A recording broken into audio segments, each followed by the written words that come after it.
आजच्या भागामध्ये आपण पाहणार आहोत की जयंतने आता ठरवलेलं असतं की काही झालं तरी त्याला आता फक्त आणि फक्त जानू हवी असते आणि जानूला नव्याने मिळवायचं त्याने तर ठरवलेलं असतं आणि त्यासाठी त्याचं नियोजन डोक्यामध्ये फिट असतं.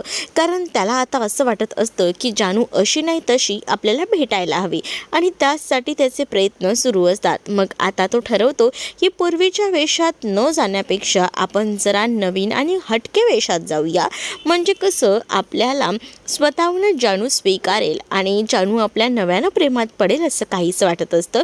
म्हणजे पूर्वी जे तो कपडे घालायचा ना ब्लॅक कलरचे, ते कपडे आता त्याने चेंज करायचं डिसिजन घेतलेलं असतं. हां, आणि प्रेक्षकांनो तुम्हा सगळ्यांना एक सांगायचं विसरलं, आपल्या दुसऱ्या चॅनलवर विण दोघातली या मालिकेचे अपडेट दिलेले आहे, तर तुम्ही तो व्हिडिओसुद्धा बघू शकता ज्यांना ते अपडेट पाहायचे असतील तर सॉरी मध्येच डिस्टर्ब केल्यामुळे. तर दुसरीकडे आता आपण पाहतो की त्याने तर ठरवलेलं असतं की जानूला पटवण्यासाठी आपण हे सगळं करायचं, पण जानूला आता प्रश्न पडलेले असतात की आजी नेमकी कुठे गेली आणि म्हणूनच ती वरदला प्रश्न विचारू लागते.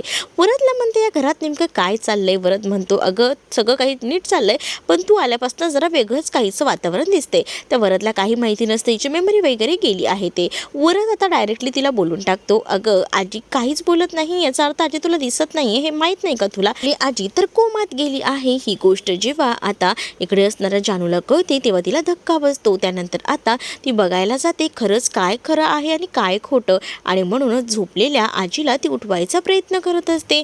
आजीला म्हणत असते की आजी हे सगळं काय करतेस तू, उठ ना आजी, असं करू नकोस. आणि आजीला उठवायचा प्रयत्न ती करत असते. तेवढ्यातच आता पूर्णपणे सगळं साफ करण्यासाठी तिथे लक्ष्मी आलेली असते साडी वगैरे घेऊन. मग आता या सगळ्या गोष्टी घेऊन आलेलं बघून जानू विचारते की आई हे सगळं काय आहे आणि आजी हालचाल का करत नाही? मला वरद मग अशी म्हणाला की आजी कोमात गेली, हे कधी झालंय? अगं मी तर इथे होते तोपर्यंत सगळ्या गोष्टी ठीक होत्या आणि 3-4 दिवसात एवढं कसं काय वेगळं सगळं बदललंय, असंही ती आता म्हणत असते. जेव्हा ह्या सगळ्या गोष्टी ती बोलते ना तेव्हा मात्र आता लक्ष्मी तिला सावरत असते आणि म्हणत असते की बाळा माहिती आहे ना, तुला माहीत नाही का तुझ्यावर किती जीव आहे तो आईंचा, आणि जेव्हा तुझ्या या सगळ्या गोष्टींबद्दल कळलं ना तेव्हा त्यांना तर खूप मोठा धक्काच बसला आणि त्यामुळेच ना त्यांना कोमात गेल्या त्या. तुला तर माहिती आहे त्या तुझ्यावर किती प्रेम करतात आणि अचानक तू आजारी पडलीस आणि त्यामुळे हे सगळं झालं, असंही आता तिला सांगितलं जातं.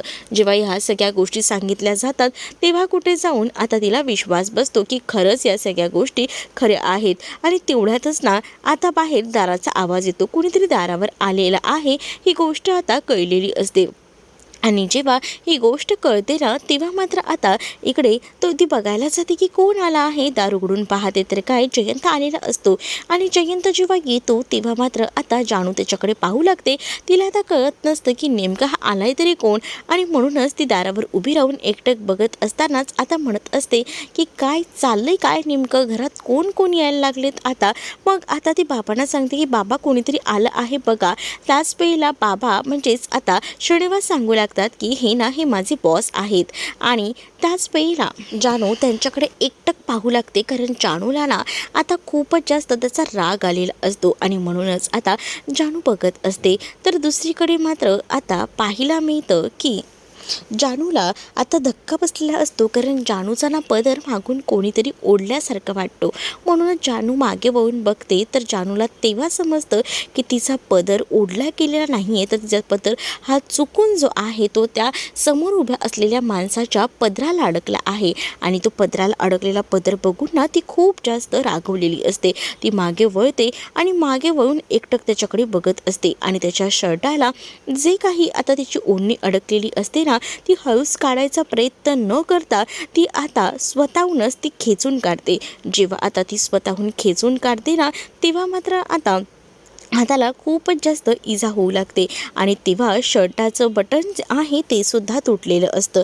जानूला याच्याशी काही घेणं देणं नसतं की जयंतच्या ब्लेझरचं बटन तुटू दे अथवा न तुटू दे. आता ते बटन खाली पडलेलं असतं. बटन जेव्हा खाली पडतं ना तेव्हा मात्र आता जयंत प्रचंड संतापलेला असतो. पण तो आता काहीच बोलू शकत नसतो.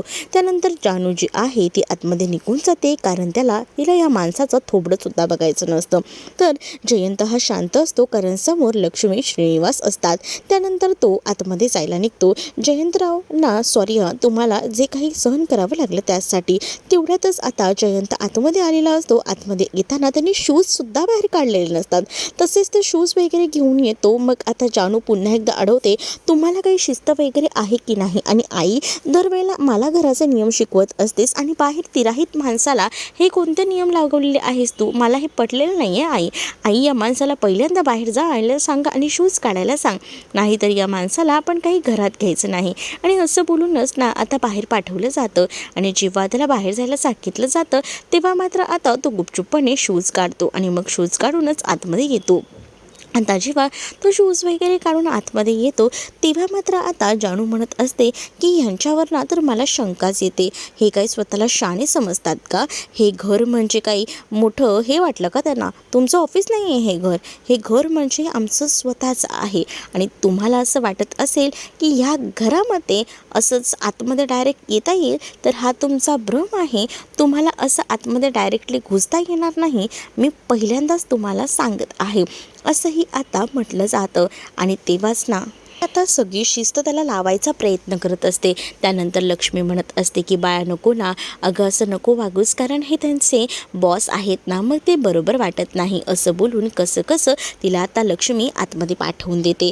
मग आता जानू म्हणत असते की ठीक आहे, मलाही माझी तयारी करायची आहे, मी जाते. असं बोलून आता जानू आतमध्ये जायला निघते. जानू जेव्हा आता आतमध्ये जाते तेव्हा मात्र आता इकडे असणारा हा जयंत त्यांच्याबरोबर जाऊन बसतो आणि तो म्हणत असतो की मला जानूच्या वागण्याचं वाईट नाही वाटले, नका त्रास करून घेऊ तुम्ही, कारण जानूच्या अशा वागण्याची ना आता मला सवय झालेली आहे. त्यानंतर जानू आतमध्ये गेलेली असते आणि जानू आता आपली बॅग वगैरे भरत असते, कारण तिला ना आता जायचं असतं, कारण तिला आता पटकन सगळं आवरून बाहेर निघायचं असतं आणि त्याचसाठी तिची तयारी सुरू असते. कॉलेजला जायचं असतं तिच्या आणि त्यासाठी ती तयारी वगैरे करते आणि तेव्हा कॉलेजला जायची पूर्ण पॅकिंग वगैरे तिची झालेली असते. बाहेर वीणा म्हणत असते की सगळं तर तयार आहे. मग आता संतोष म्हणतो की वाट कसली बघतेस, चल ना, दे ना, आता अजून वेळ घालवणार आहेस का तू? वेळ घालवू नको, मला उशीर होतोय, पटकन काय ते आहे ना ते दे, असं देखील आता सांगितलं जातं. वीणा आता डब्बा भरायला जाते, सगळ्यांची तोंड पडलेली असतात. त्यावर संतोष म्हणतो की झालंय काय सगळ्यांना अशी तोंड पाडून काय बसताय, जसं काही आपल्या घरात घडलं आहे. अहो इकडे ते आपल्या जानूची मेमरीज गेली ना, इतकंच ना सगळं काही होईल ठीक. पण आता ना श्रीनिवास भडकलेले असतात. श्रीनिवास संतोषला म्हणतात की तुला जर काही कळत नसेल ना तर तुझं तोंड बंद ठेव. तेवढ्यातच जानू बाहेर आलेली असते. जानू बॅग वगैरे घेऊन जेव्हा बाहेर येते तेव्हा जानूकडे सगळीजण पाहू लागतात. जानूला विचारतात सुद्धा की काय गं, कुठे चालली आहे? जानू म्हणते की मी कॉलेजला चालली आहे. बापरे, आता जानू कॉलेजला चालली म्हटल्यावर सगळ्यांनाच टेन्शन आलेलं असतं, कारण आता जानू जी आहे ती कॉलेजला जाते, पण तिचं कॉलेज कधीच संपले, आता तिथे तिला काय बोललं जाईल ह्या विचारातच लक्ष्मी असते. इकडे मात्र आता पाहायला मिळत असतं की जी भावना आहे ती सुद्धा बॅग वगैरे भरून चाललेली असते. सिद्धू मात्र आता तिला खूप जास्त मिस करणार असतो. सिद्धू तिला सोडत नसतो. सिद्धू म्हणत असतो की प्लीज ना गं भावना, जाऊ नकोस ना, तू जर सोबत असशील ना तर बरं वाटतं गं, नको ना गं जाऊ सोडून. मग आता भावना म्हणते की मला जानूसाठी जावं लागेल, पण आता त्याचं सिद्धूने ना भावनासाठी खूप छान असं सरप्राईज आणलेलं असतं, कारण त्याला माहिती असतं की भावना जी आहे ती आता इथे नसणार आहे आपल्यासोबत आणि जानूकडे जाणार म्हटल्यावर तिला आता हे सत्य लपवावं लागणार आहे की तिचं लग्न झालं आहे ते. मग आता सिद्धूने तिच्यासाठी छान असं एक मंगळसूत्र सुद्धा करून आणलेलं असतं आणि सिद्धू आता ते मंगळसूत्र भावनाला दाखवतो तेव्हा भावना ही खूप जास्त खुश होते. भावना म्हणते की मला तुमच्या स्वतःच्या हाताने हे मंगळसूत्र घालून घ्यायचं आहे. सिद्धू आता स्वतःहूनच तिच्या आता गळ्यामध्ये ते मंगळसूत्र घालून देतो. सिद्धू जेव्हा ते मंगळसूत्र घालतो तेव्हा ते मोठं मंगळसूत्र काळ्या मण्यांचं असतं ना, ती मात्र भावना काढते, कारण आता चैन टाईप मंगळसूत्र भावनासाठी स्पेशली सिद्धूने आणलेलं असतं. इकडे मात्र आता विश्वाला आपण पाठवायचं का कॉलेजमध्ये, तर काय करायचं, पण आता विश्वाला कसं पाठवणार, विश्वाला सुद्धा ही ओळखत नाही आहे हे लक्ष्मीला माहिती असतं. विश्वाला पाठवायचं म्हटलं तर जयंतला राग येतो. जयंत म्हणतो म्हणजे आता सुद्धा ह्या विश्वाबरोबर तिला पाठवायचं आहे का, काही चाललंय काय हे. मग आता वीणाही विचार करत असते. मग वीणाच्या लक्षात येतं की आपल्याला जानूला आता थांबावं लागेल काहीतरी कारण काढून. म्हणूनच वीणा आता म्हणत असते की अगं जानू तू कुठे जातेस, जातेस? आज होळी नाही का? अगं थांब, नको जाऊस, आज होळी असणार आहेस, कॉलेज 2 दिवस बंद असणार आहे. मग आता जानूही म्हणते की हो गं, मी वहिनी विसरलेस गं, लक्षातच नाही. बरं झालं तू आठवण करून दिलीस, 2 दिवसांनी मी जाईन कॉलेजला. आणि असं बोलून ती आता सगळं वगैरे सामान जे आहे ते पुन्हा एकदा बेडरूममध्ये ठेवायला जाते. मग आता कुठे श्रीनिवास आणि लक्ष्मीचा जीव भांड्यात पडतो. तर दुसरीकडे विश्वा जो आहे तो आपल्या बेडरूममध्ये बसलेला असतो आणि त्याला आता जानूसोबत कॉलेजमध्ये घालवलेले सगळे क्षण आठवत असतात आणि त्याच्या नजरेसमोरून ते क्षण आता जात नसतात. तेवढ्यातच त्याच्यासाठी जेवण वगैरे घेऊन आता सई आलेली असते आणि सई त्याच्यासमोर ते जेवण वगैरे ठेवत असते. सईला तो म्हणत असतो की हे सगळं काही मला का देतेस तू? त्यावर सई त्याला म्हणत असते की हे तुझ्यासाठी स्पेशली आहे. पण विश्वा म्हणत असतो की तू ठेवून दे. पण सईला नकोसं झालेलं असतं, कारण सईची सुद्धा खूप मोठी फसवणूक विश्वानं केलेली असते. विश्वा आता सईला म्हणत असतो की काय झालं आहे तुला? सई म्हणत असते की तुला असं वाटत नाही आहे का तू मला फसवलं आहे? तुला काय वाटतं ह्या सगळ्या गोष्टी तू माझ्यापासून लपवल्यास आणि मला कळणार नाही? घरात एक तिराहित व्यक्ती राहत होती, ती माझी मैत्रीण म्हणून राहत होती, तनू. ही खोटी आयडेंटिटी घेऊन राहत होती आणि मी असं समजत होते की सगळं काही व्यवस्थित आहे आणि तुला अशी सिंपती देत होती की तुझी मैत्रीण तुझ्यापाशी नाही आहे. पण तुमचं आपलं भलतंच सुरू होतं. या सगळ्या गोष्टी आता जेव्हा बोलल्या जातात ना, तेव्हा मात्र विश्वाला धक्का बसतो. कारण विश्वाने असं काहीच केलेलं नसतं जानूसोबत फक्त त्याची मैत्री होती. पण सई आता त्याला खूप काही बोलत असते. पण आता या सगळ्यामध्ये ना मला असं वाटतं की काही झालं ना तरीसुद्धा मला आता या नात्याचा काहीतरी विचार करावा लागेल. कारण या काहीतरी विचार केल्याशिवाय मला या सगळ्याचं समजणार नाही आहे, असंही म्हटलं जातं. मग ज्यावेळेला ती आता नात्याचा विचार करायचं ठरवते तेव्हा मात्र विश्वाला धक्का बसतो. दुसरीकडे भावनाला आता सिद्धू सोडायला आलेला असतो आणि त्याच वेळेला आता तुला भावनाला सोडवत नसतं. तो म्हणत असतो की तुला काहीच वाटत नाही का गं बायको, मला सोडून जाताना मला किती वाईट वाटते. काय बोलू आता तुला, तू अशीच मला सोडून जाणार आहेस, पण तू माझा विचार करतच नाही आहेस, असं काहीसं तो आता बोलत असतो. जेव्हा तो हे सगळं काही बोलतो ना तेव्हा मात्र थोडा दिवस थांबा, मी येईनच, पण आता मला निघावं लागेल ना, थोडं समजून घ्या ना. मग आता जानूचा विचार करतेस पण या नवऱ्याचा विचार तू करत नाही आहेस, असं का करतेस ग तू? आता सिद्धू भावनाला बोलत असतो. भावना म्हणत असते की प्लीज म्हणते ना मी तुम्हाला, थोडं समजून घ्या. थोडं जर तुम्ही समजून घेतलं ना तर मलाही बरं वाटेल. मग आता तो गाडी बाजूला ठेवतो आणि गाडी बाजूला ठेवून पटकन ना तिला घट्ट अशी मिठी मारतो. पण त्याच वेळेला तिच्या लक्षात येतं की नको, तुम्ही मला मिठी मारताना जानूने पाहिलं तर. आणि म्हणूनच आता ती म्हणत असते की नको असं सगळं काही करू, आणि म्हणून ती थोडी बिथरलेली असते. पण जेव्हा ती अशी करते ना तेव्हा मात्र आता सिद्धू थोडा थाऱ्यावर येतो आणि दुसरीकडे मात्र आता जानू तिथेच बसलेली असते. जानू तिथे बसलेली असताना ती म्हणत असते की मी थोडा वेळ इथे बसली तर चालणार आहे ना, काही प्रॉब्लेम तर नाही ना?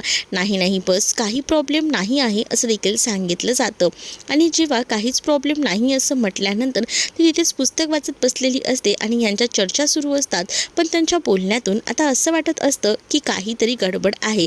म्हणजेच ना हा बॉस नसून कलिक आहे की काय, असं देखील आता विचारलं जातं. मग काय तेव्हा सांगतात की नाही ग बाळा, ते माझे बॉसच आहेत, पण ते कलिकसारखे का वागतायत? मला माहिती आहे ना कलिक आहेत ते, पण त्यांच्या वागण्यात ना आता मला तो बदल दिसून येतोय, असंही आता म्हटलं जातं. पण तुमचे बॉस आहेत ना एवढ्या कमी वयात एवढं सगळं घेऊन बसलेत, म्हणजेच ना नक्कीच ना चाप्टर असणार आहेत. तुम्हाला सांगते, खडूस तर 1 नंबरचे असणार आहेत, असंही आता म्हटलं जातं. तेवढ्यातच ना आता इकडे मात्र भावना आलेली असते आणि भावना ही जानूला आतमध्ये घेऊन जाते. जेव्हा भावना जानूला आतमध्ये घेऊन जाते तेव्हा त्यांच्या गप्पा सुरू असतात. मग आता होळी आहे, मग होळीच्या दिवशी पुरणपोळीचा बेत तर करायलाच हवा आणि सोबतच कटाची आमटी, या सगळ्यांवर त्यांची चर्चा आता सुरू असते. या सगळ्या चर्चा जेव्हा आता सुरू करत असतात ना तेव्हा भावनाही तिच्याशी बोलत असते. पण आता भावनाला सिद्धूशिवाय खरं तर करमत नसतं, पण काय करणार आता, तर करमल्याशिवाय राहत नसतं. पण जानूच्या वेगवेगळ्या काही गोष्टी असतात आणि त्याचमुळे आता जानू त्या सगळ्या गोष्टी भावनाला सांगत असते. भावना त्या सगळ्या गोष्टींचा विचार करत असते. पण त्याच वेळेला आता जानू गप्पा काही मारायच्या थांबत नसते. भावना मात्र तिच्या विचारात हरवलेली असते. जानू तिला सांगत असते की आपण नेमकं कसं काय करायचं आहे ते. दुसरीकडे आता सईने निर्णय घेतलेला असतो. सईला आता काही झालं तरीसुद्धा राहायचं नसतं. त्यामुळेच आता ती म्हणत असते की माझा निर्णय झाला आहे, मला आता तुझ्यासोबतचा साखरपुडासुद्धा नको आहे. आणि असं बोलून ना आता लगेचच हातात घातलेली जी अंगठी असते तीसुद्धा ती काढून टाकते. मग आता ही अंगठी तुला घे, तुझ्यासोबतचं कोणतंही नातं मला पुढे घेऊन जायचं नाही आहे असंही ती आता म्हणते. या सगळ्या गोष्टीचा ना खूप जास्त वाईट ना खरं तर विश्वाला वाटत असतं, कारण त्याची मैत्रीण जानू त्यालासुद्धा सोबत नसते. सोबतच आता अजून एक परिणाम घडलेला असतो, तो म्हणजे आता त्याची आई त्याला सोडून गेलेली असते. दुसरीकडे हे सगळं तर होतच असतं, पण आता सईनेसुद्धा त्याच्यासोबत राहायला नकार दिलेला असतो. आणि या सगळ्या गोष्टी जेव्हा समजतात तेव्हा मात्र विश्वा एकटा पडतो. विश्वाला आता कळत नसतं की काय करावं. सगळीकडनं मरण झालेलं असतं आणि त्याला आता कळत नसतं काय करू. एका मोठ्या संकटामध्ये तो अडकून गेलेला असतो. त्याला आता आईची आठवण येऊ लागते. जर आज आई असली असती तर नक्कीच आपल्या पाठीशी उभी राहिली असती, हे सुद्धा आता त्याला जाणवत असतं. आणि म्हणूनच आईच्या फोटोपाशी जाऊन तो खूप जास्त रडत असतो. त्याला आता कळून चुकलेलं असतं, खरंच ना आज माझी आई असली असती तर मला हे दिवस आज बघायला लागले नसते. आणि त्यामुळेच ना तो या सगळ्याचा विचार करत असतो आणि आईच्या फोटोसमोर उभा राहून तो खूप जास्त रडू लागतो. दुसरीकडे आता इकडे जयंत आणि त्याचसोबत श्रीनिवास गप्पा मारत असतात. त्यांना खूप बरं वाटत असतं. खरं तर आज कित्येक दिवसानंतर जानूला पुन्हा भेटलो आहे ना म्हणून खूप बरं वाटतंय. पण आज आहे ना मला असं वाटतंय की फायनली म्हणजे कित्येक दिवसानंतर माझी जानू मला पुन्हा भेटली असं वाटतंय. आणि त्याच वेळेला त्यांनी एक गिफ्टही आणलेलं असं जानूसाठी. ते गिफ्ट तो तिथे ठेवतो आणि निघून जातो. ते गिफ्ट म्हणजे असतं पैंजण. आणि पैंजण स्पेशली त्याने जानूसाठी आणलेले असतात. आणि तेव्हा जानू तिथे जाते आणि जानू जेव्हा तिथे जाते ना तेव्हा मात्र तिथे ठेवलेले ते पैंजण बघते. ते पैंजण ती हातात घेते. तिला ते खूप आवडतात आणि ते पैंजण ती स्वतःच त्या पायामध्ये घालायला लागते. मग हे सगळं जयंत लांबून पाहतो. जयंत विचार करतो की किती मी लकी आहे, म्हणजे जानू आता माझ्याशी बोलत नाही आहे ना, पण मी दिलेलं हे घालते तरी आहे नेमकं. म्हणूनच आता खूप बरं वाटत असतं. दुसरीकडे मात्र जयंत हे सगळं लांबून बघतो, त्यामुळे तो खूप जास्त खुश असतो. मग आता जयंत विचार करत असतो की चला या गोष्टींना का होईना तिकडे तर माझी जानू मला मिस करते ना, सगळ्या काही गोष्टी व्यवस्थित करते ना, मग झालं. आता इकडे पुढे आपल्याला पाहायला मिळतं, विचार करत असते की सगळं काही ओके चाललेलं आहे आणि या सगळ्या गोष्टी बघूनच ना तिला आता जानू परत आलेल्याचा खूप जास्त आनंद होतो. आणि म्हणूनच ती म्हणत असते की सगळं काही नीट झालंय. पण यामध्ये सुद्धा ना आता एक गोष्ट पटत नसते, म्हणजेच तिच्या मते आणि जयंतमध्ये आलेला दुरावा आणि ह्यांचं नातं कधी ठीक होईल असाच विचार ना आता सुरू असतो. पण दुसरीकडे मात्र हे सगळं बोलणं ना आता बाहेर उभं राहून संतोष ऐकत असतो. संतोष म्हणत असतो की काय गरज आहे, या जयंत ना हा काही साधासुद्धा माणूस नाही आहे, पक्का पोचलेला माणूस आहे. आणि तुम्हाला वाटत असेल की हा साधासुद्धा माणूस आहे, पण ह्याचं खरं गुपित ना मला माहिती आहे, हा माणूस किती पोचलेला आहे ते, असं देखील आता म्हटलं जातं. जेव्हा जयंतचं सगळं गुपित त्याला माहिती असतं ना आणि त्यामुळेच तो हे सगळं काही म्हणत असतो. कारण जयंतनेच ललिताचाच म्हणजे विश्वाच्या आईचा खून केलाय ही गोष्ट त्याला बरोबर माहिती असते. आणि म्हणून तर तो एवढ्या सगळ्या काही गोष्टी विचार करतच बोलत असतो. दुसरीकडे आता पाहायला मिळत असतं जानू आणि त्याचसोबत भावना दोघीही जणी बेडरूममध्ये झोपलेल्या असतात. तर जानूचं असं असतं की जानू म्हणत असते खरंच ना कसं असतं ना की एखादा माणूस आपल्याला हवा आहे, त्याची सोबत हवे, त्याचं प्रेम हवं आहे आणि तो जर सोबत असेल तर किती बरे वाटतं, हे सुद्धा ती आता म्हणत असते. जेव्हा हे सगळं ती बोलते ना तेव्हा मात्र भावना म्हणत असते की मी किती लकी आहे की मला माझ्या आयुष्यात ते भेटले आहेत. आणि मग ती आपल्या नवऱ्याचाच विचार करत असते, म्हणजे सिद्धूने आजपर्यंत तिच्यासाठी खूप काही केलेलं आहे आणि त्यामुळेच ना सिद्धूसारखा नवरा तिच्या आयुष्यात आहे. पण ही गोष्ट ती सांगू शकत नसते जानूला. जानू झोपली हे तिच्या लक्षात येतं, तोपर्यंत तिचा आवाज येतो खिडकीतून. मग तिच्या लक्षात येते की कोणीतरी आलंय, म्हणूनच मग ती खिडकीमध्ये बघायला जाते. तर तिकडे आता सिद्धू आलेला असतो. आणि सिद्धू येतो तर काय, सिद्धू एकटा थोडी येणार आहे. सिद्धूने येताना मस्त अशी थम्सअपची बॉटल आणलेली असते आणि थम्सअपची बॉटल तर तो घेऊन येतो आणि त्यामध्ये 2 स्ट्रॉ एकत्र दोघांनी मिळून आता ते थम्सअप प्यायचं ठरवलेलं असतं. भावना म्हणत असते तुम्ही तर दिवसेंदिवस दिवस लहानच होत चालला आता. खरंच ना, मला कळतच नाही कधी कधी तुमचं तर. अगं मग काय झालं? अगं हे आयुष्य आहे एकदाच मिळतं, मस्त एन्जॉय करायचं तर ते नाही. आणि त्याच वेळेला दोघंही जण मस्त स्ट्रॉने ते पीत असतात आणि तेवढ्यातच जानूला जाग आलेली असते. आता जानू पाहिल की नाही हे येणाऱ्या भागामध्येच आपल्याला पाहायला मिळणार आहे. पुढील भागामध्ये आपल्याला पाहायला मिळतंय की विश्वा आता जयंतला चांगलंच ओपन चॅलेंज करतोय की जानू फक्त आणि फक्त माझ्याकडेच येणार आहे आणि तुझं खरं रूप मी लवकरच सगळ्यांसमोर आणणार आहे. तर तुम्हाला भाग कसा वाटलाय कमेंटमध्ये नक्की सांगा. असेच अपडेट पाहण्यासाठी चॅनलला सबस्क्राईब करा.